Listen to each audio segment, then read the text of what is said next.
It's Stick 30. I'm Kenneth Fleener, your bushcraft preacher and resident redneck, and this is Free Kicks Outside. It's time for an adventure. A lot of people with bushcrafting want you to believe that everything has to be based on survival. Well, you can't do it if you're not a skilled survivalist. And that's crap. That is honestly crap. It's one of the things I've always been pushing about being crap. Is that you don't have to know every single tree in the forest. You don't have to know every single mushroom in existence. You don't have to know every edible plant, non-edible plant. With basic skills, you can do a lot. You can survive. There's people that's been in some pretty horrific survival situations and they had nothing. No skills, no knowledge of anything, and been able to survive. It's been proven out throughout history. And that's what people's not getting. With basic knowledge, you can survive. But there's more to just bushcrafting than going out in the woods and making some shelters and living under a tarp for a few days and then making some soups and some edible stuff and then coming back in. There's more fulfillment in being able to make your own stuff. Spoon, for instance. I did this with just a pocket knife, and I'm going to do an eventual video on just doing it with a pocket knife. I don't tear through carving things. This here is a produced bowl. I can duplicate this when I get the time, when I find the right piece of wood to duplicate this. But for now, I got it. Is this spoon perfect? No. Does it work? Yes. The redneck motto is, don't have to be fancy, it has to be functional. We're not looking for pretty. Practical. That's how it works. When it comes to carving, I'm not going to tear through it to make it in an emergency situation. I bet I could if I needed to, but I've never needed an emergency spoon. If I got a container that holds it, I can slop it through there somehow. I got my hands, I can pick meat up and eat stuff with it. I don't need an emergency spoon. I like to take my time when carving these. Could take me up to 3 weeks to carve one. I get bored with carving and I'll set it aside and try again later. I got a project I've been working on for 3 years. And I do it in my spare time when I get bored. Nothing else to do. Also, part of being a bushcrafter, like I said, is making your own stuff. I'm making a shooting pouch here. It's incomplete. It's not there. There's extra leather inside of it. And I got this leather for free. Yeah, somebody just give it to me. And that's how it goes. I put the Viking symbol for the 9 laws on there. Just trying things out. I'm not sure how it all works. And a lot of the things I know, I've had to figure it out myself. There's nobody really to train me or teach me on it. And I don't have the money to spend to go to some of these bushcrafting schools. Who has $700 or better to go to a school for a week to be, all right, here's this, and this, and that's it. Everything I know, I've had to figure out myself, or my dad taught me over a long time ago, because he died in '86. So before that, and I've just retained all this knowledge from that. And making things, my oldest son got this for me for Father's Day one year, and it didn't have the back pieces on it, so I decided to put the back pieces on it. But it is a nice little flint and steel set. You got it at a Renaissance fair or medieval fair or something. Either way, and it's a nice little deal. I did like the pouch, but I wanted to be able to put it on my belt, so I added that to it recently because now I got leather. But I also duplicated it to make it more mine. So I got another pouch that looks just like it. Now I can put anything in here. I put money in it. I've stored change in it. Just playing with stuff. I had these buttons laying around, bought for another project, and some of the extra leather. And it does its job. It works. Is it perfect? Is it pretty? No. But it's mine. I made it, and it's functional. That's also part of bushcrafting, is being able to make things. But there's another part that a lot of people don't want to talk about, or refuse to talk about, or just don't talk about at all. And that's being able to be one with the land in the stewardship, in a sense. You are the one that takes care of the land. And big problem with doing a lot of bushcrafting and stuff like that, or even fishing in general. So basically what I'm getting into is fishing, and people leaving their trash out. I've caught fish with a stick and some fishing line as a hobo fishing pole, and I made this ways back. It ended up cracking back here, but hey, it'll still do its job if it needs to. I really don't care. It's not about that point, but it will work. The problem with using any fishing line, especially the modern fishing line, is it's a plastic or synthetic fiber. It doesn't really break down. And being a bushcrafter, woodsman, redneck, country, whatever you want to call it, just being an outdoors person in general, it is our mission and our responsibility to ensure that nature is left the way it is, so there'd be more nature for somebody else. And fishing line is one of the big things that's killing off a lot of animals, and people just aren't talking about it. I've been tangled up in this stuff where people's got their lines all messed up and their fancy $100 fishing poles. I'm here, mind you, I'm using a stick most of the time, and we've got them in yard sales and stuff. I do have some old fishing poles, but the point is, people leaving their lines, their fishing line and stuff, just laying around because they don't have to care about it. You got turtles that are getting caught up in it, and recently I found a bag of turtles that were caught up in some fishing line. It's a bag's worth of turtles. It's like 3 or 4 turtles. And what killed them is they got caught up in fishing line. Somebody had their big spool fishing line all mangled up and wadded out, and they just threw it and they left it on the ground. And the turtles got caught up in it. They couldn't move. They eventually just starved to death. Animals picked them up, picked off the pieces. But the point of it is that if you're using fishing line, it's a synthetic. You need to pick it up when you're done with it. I mean, that's just part of the deal. Being able to go into the nature and pick your trash up.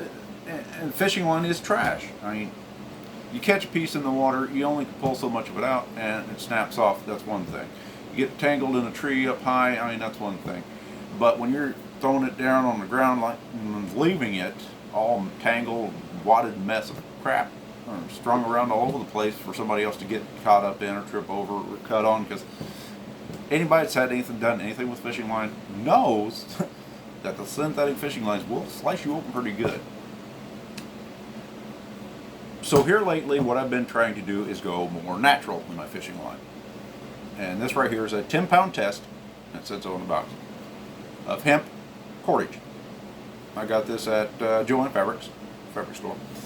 And I'm pretty sure you can get them at about any fabric store, and you'll have to ask them for hemp cordage.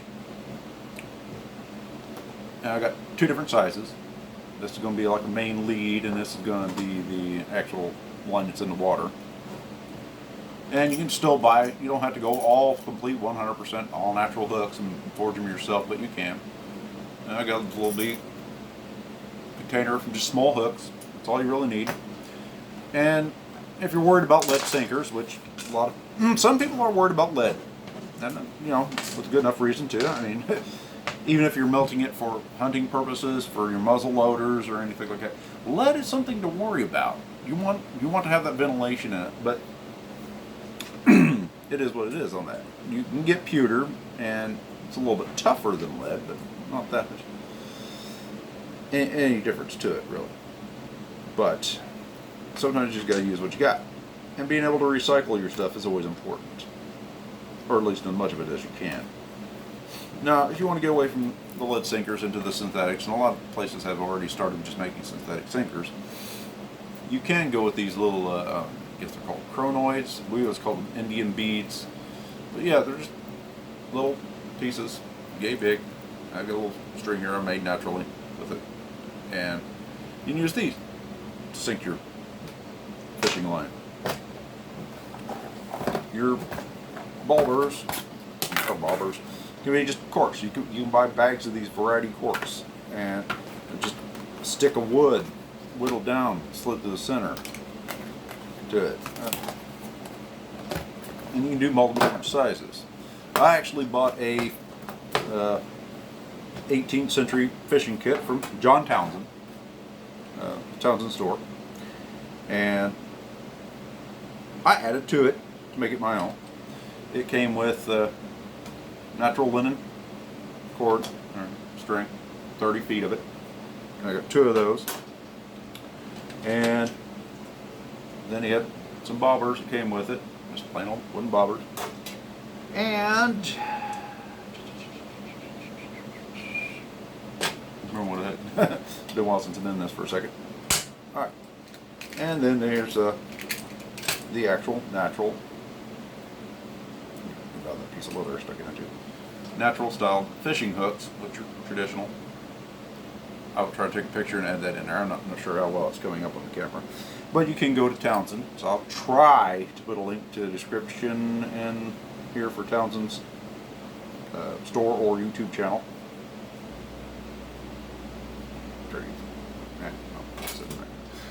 And it came with 3 of those hooks, and get out of here. 3 little pewter sinkers. And, well, it's a great little kit. But I've added some of those smaller fishing hooks to it, and it's just something I can take with me and keep in the car if I want to. And you also need to have some wax, and this is beeswax, to wax the threads so it doesn't cut up on it. Like I said, I made my own floats or strikers, multiple different ways. And put some feathers on that. It's just, you can do it with just the bobbers, or you can go as natural as you want and use a piece of wood. So, and that's what I'm going to try to get into, is getting away from the synthetic fibers as much as humanly possible.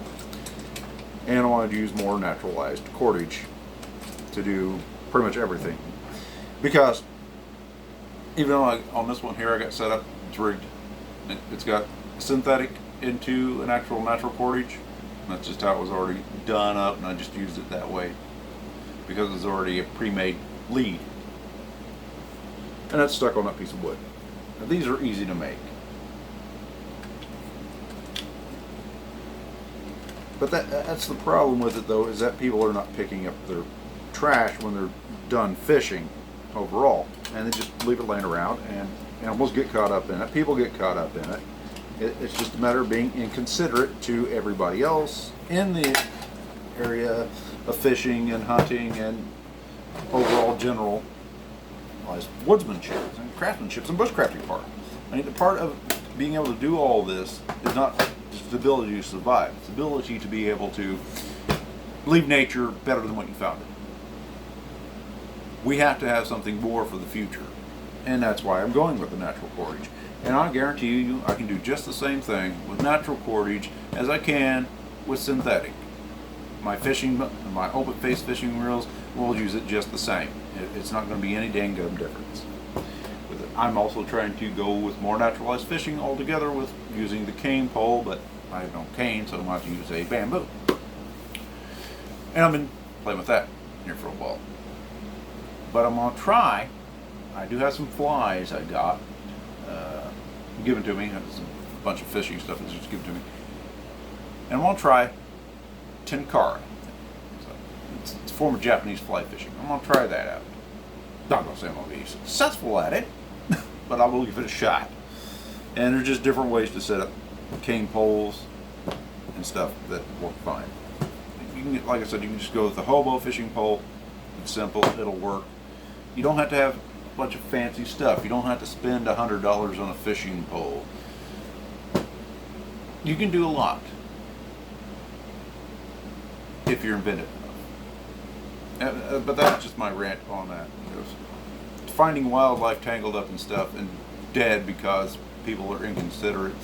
Just it's kind of ridiculous.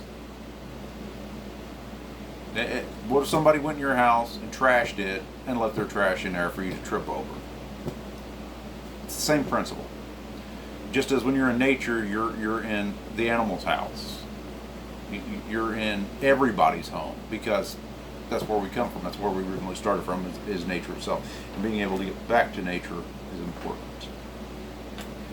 Not only mentally, physically, you know, but overall health. Just your overall health will be greatly improved by being in nature. So make your own craft, make your own stuff. It's part of bushcrafting. But also cleaning up after yourself is part of bushcrafting. And that's part of being in anything. Is that just take care of your stuff. Pick it up. Anyway, I'm Kenneth Fleener, your bushcraft teacher and resident redneck. And this has been Free Kicks Outside. There's always Stick 30, and it's always time to get outside. So get outside already. But pick up your damn trash.